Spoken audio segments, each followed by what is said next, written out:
proporcionando respuestas bíblicas para las preguntas de vida. Hay un problema entre la humanidad y muchos lo reconocen, pero no saben qué es exactamente. Y muchos tratan de superarlo, pero no pueden. Este tema se llama pecado generacional. Esto se ve en que los padres tienen pecados habituales y luego los hijos siguen en el mismo pecado y sufren mucho debido a ello. En el testimonio del evangelista Jacob Gisbreit, él comenta y dice: mi papá era un borracho. Eso es hasta que Jesús lo salvó. Mis padres se separaron. Fue un gran desastre en nuestra familia. Odiaba lo que mi padre le hacía a la familia. Y siendo niño decidí que nunca sería como mi padre. Pero a medida que llegué a la adolescencia, descubrí que no podía resistir ser como mi padre. Al principio lo odiaba, pero luego comencé a abrazar e incluso a promover ese estilo de vida. Estuve así durante unos 10 años y estaba tan vacío y me trajo tanta culpa.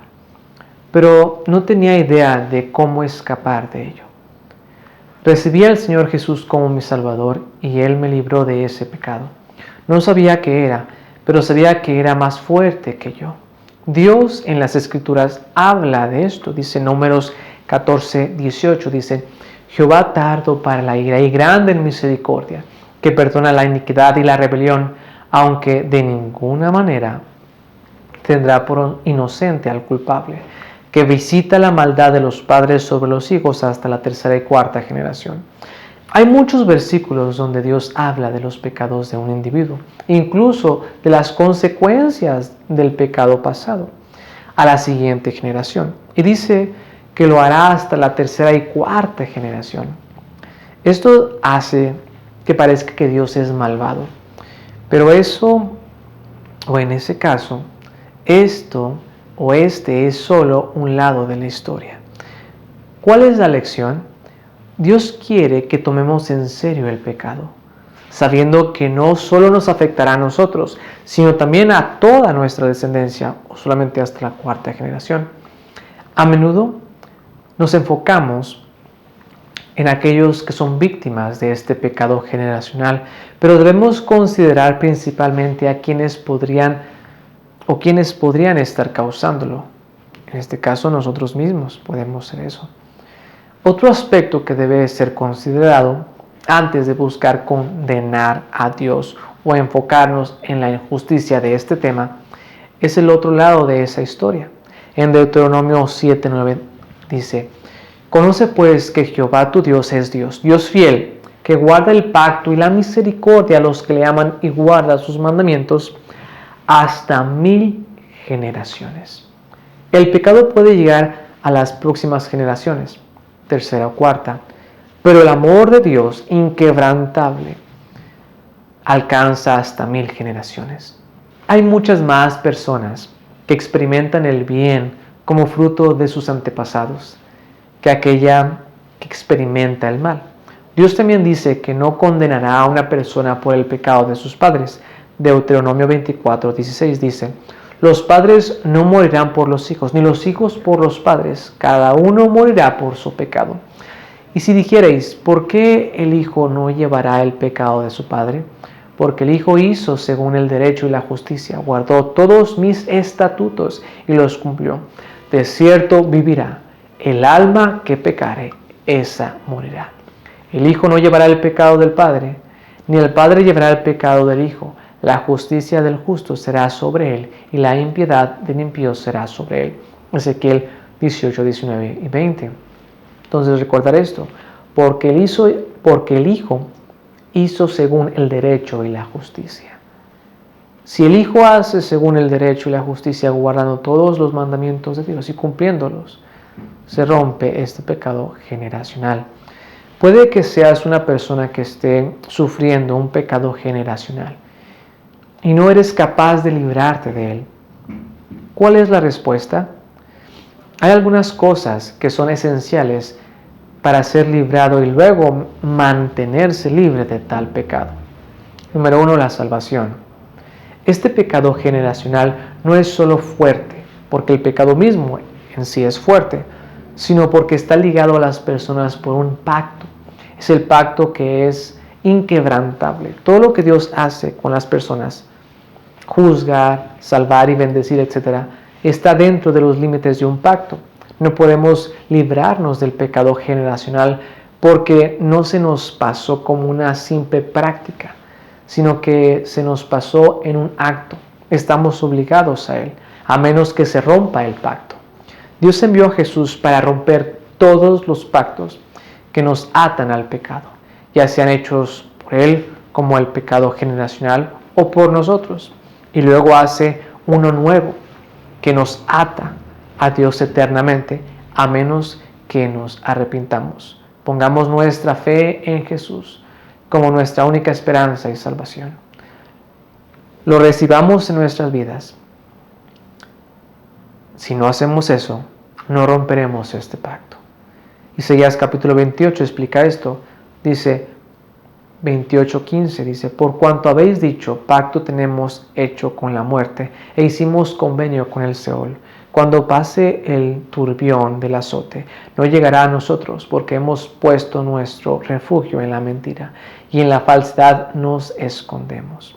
Por tanto, Jehová el Señor dice así: he aquí yo he puesto en Sión por fundamento una piedra, piedra probada, angular, preciosa, de cimiento estable. El que creyere no se apresure. Y ajustaré el juicio a cordel, y a nivel la justicia, y granizo barrerá el refugio de la mentira, y aguas arrollarán el escondrillo. Y será anulado vuestro pacto con la muerte, y vuestro convenio con el Seol no será firme. Cuando pase el turbión del azote, seréis de él pisoteados. Luego que comience a pasar, él os arrebatará, porque de mañana en mañana pasará de día y de noche, y será ciertamente espanto al entender lo oído. La cámara será corta para poder estirarse, y la manta estrecha para poder envolverse. ¿Por qué el contenido negativo en el pasaje? Porque es nuestra misma persona, nuestra naturaleza pecaminosa, a la que tiene que oponerse para que rompa el pecado habitual en nosotros y nos libre y luego nos coloque en un nuevo pacto. Muchas personas quieren a Dios, pero no están dispuestas a permitirle que se oponga a sus propios pecados que está dentro de ellos. Es humillante, pero debe suceder para que seamos liberados. Número 2, confesión. El hermano Jacob escribió en su autobiografía, dice: después de haber recibido al Señor Jesús como mi Salvador, Él reveló una serie de problemas pecaminosos en los que había cometido grandes pecados contra Él. Podría haberlos excusado por el pacto generacional bajo el cual estaba, pero eso, dice, no me hubiera permitido estar libre de ellos. Tuve que confesar y luego pedir perdón a las personas que, por causa de estos pactos, yo les había herido. Debemos confesar y luego abandonar tales pecados. Esto no significa que tenemos que confesar todos los pecados que hemos cometido individualmente. No podemos hacer eso, pero hay pecados que nos impiden ser libres, porque nos han atado bajo un pecado o un pacto de pecado, y todavía tienen fortaleza en nuestra mente y espíritu. Ahora el crecimiento. Dice la Biblia en Isaías 28 que debemos seguir creciendo espiritualmente. Capítulo 28, versículo 9 al 13 dice: cubre esto de crecer espiritualmente paso a paso, construir una vida con el Señor en justicia. Isaías 28, 9 dice: ¿a quién se enseñará ciencia y a quién se hará entender doctrina? ¿A los destetados? ¿A los arrancados de los pechos? Porque mandamiento tras mandamiento, mandato sobre mandato, renglón tras renglón, línea sobre línea, un poquito ahí, un poquito allá. Porque en lengua de tartamudos y en extraña lengua hablará a este pueblo. Sigue diciendo el 12, a los cuales él dijo: este es el reposo, dad reposo al cansado, y este es el refrigerio. Mas no quisieron oír. La palabra, pues, de Jehová les será mandamiento tras mandamiento, mandato sobre mandato, renglón tras renglón, línea sobre línea, un poquito ahí, otro poquito allá, hasta que vayan y caigan de espaldas y sean quebrantados, enlazados y presos. Espero que sean liberados de este pecado generacional. Si tienen más preguntas en relación con la Biblia, no duden en ponerse en contacto con nosotros. Y si quieren escuchar el testimonio del evangelista Jacob Gisbert, que va a ser de bendición para sus vidas, ya sea que pueden seguir el siguiente video que sigue. Si están en YouTube, de este lado encontrarán el video del testimonio del hermano Jacob Gisbert. Otros videos lo pueden encontrar de este lado. Que Dios les bendiga. Gracias por ver este video. Espero que haya encontrado su respuesta.